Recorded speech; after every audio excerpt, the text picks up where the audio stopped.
Hello good morning. അപ്പോൾ നമുക്കിന്ന് രാവിലെ നല്ലൊരു നാടൻ മാങ്ങ കിട്ടിയിട്ടുണ്ട്.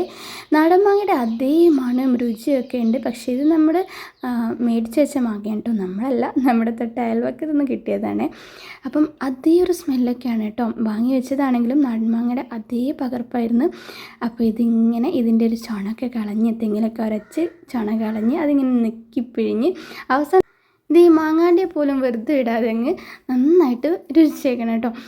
അപ്പോഴേക്കും നമ്മൾ ബാക്ക് സൈഡിൽ വന്ന് നോക്കിയപ്പോൾ ഇത് ചക്ക ഇടുന്നുണ്ട്. അപ്പോൾ ആകെ ഒരു 2 ചക്ക ഇടാൻ ശ്രമിച്ചപ്പോൾ ഇത് നമുക്ക് കിട്ടിയത് 5 എണ്ണം കേട്ടോ. അപ്പോൾ മാങ്ങയും ചക്കയൊക്കെ കിട്ടിയ സ്ഥിതിക്ക് ഞാനിവിടെ മൾബറിയും കൂടെ പോയി നോക്കിയാൽ പക്ഷേ നിരാശയായിരുന്നേ. പച്ചയായിട്ട് മൂത്തിട്ടൊന്നുമില്ല, പച്ചയായിട്ട് ഇങ്ങനെ നിൽക്കുന്നേ ഉള്ളൂ. പിന്നെ നമ്മളിത് മുറ്റത്ത് കൂടെ ഒക്കെ നടന്ന സമയത്ത് നമ്മുടെ തെച്ചിയൊക്കെ നന്നായിട്ട് പൂവിട്ടിട്ടുണ്ട് കേട്ടോ. നല്ല ഭംഗിയുണ്ടായിരുന്നു ഇപ്പം ഇങ്ങനെ കാണാൻ. പിന്നെ എൻ്റെ ഫേവറേറ്റ് ബോഗൺവില്ലയും നന്നായിട്ട് പൂവിട്ട് തുടങ്ങിയിട്ടുണ്ട്. അപ്പോൾ കാഴ്ചകളൊക്കെ നമുക്ക് കണ്ടിട്ട് നമ്മൾ അവസാനം നമ്മുടെ ചാമ്പച്ചോട്ടിലെത്തിയിട്ടുണ്ട്. അപ്പോൾ ചാമ്പയിൽ ഇപ്പോൾ അതുപോലെ തന്നെ നന്നായിട്ട് കായൊക്കെ പിടിച്ചിട്ടുണ്ട്. കുറേ കായ നിലത്ത് വീണ് പോയിട്ടുണ്ട്. നിലത്തെ മഴയിലും കിളികളുടെ കൊത്തൂടലും ഒക്കെ പാടായിട്ട് കുറേ കായ കൊഴിഞ്ഞു പോയിട്ടുണ്ട്. ബാക്കിയുള്ള കായത് നമ്മൾ കുറച്ചൊക്കെ പറിച്ചെടുക്കുന്നുണ്ട് കേട്ടോ. മഴയും കൂടെ ആയതുകൊണ്ട് ഇനി പെട്ടെന്ന് പറിച്ചെടുത്തിട്ടില്ലെങ്കിൽ നന്നായിട്ട് പുഴുക്കേടുണ്ടാവുക.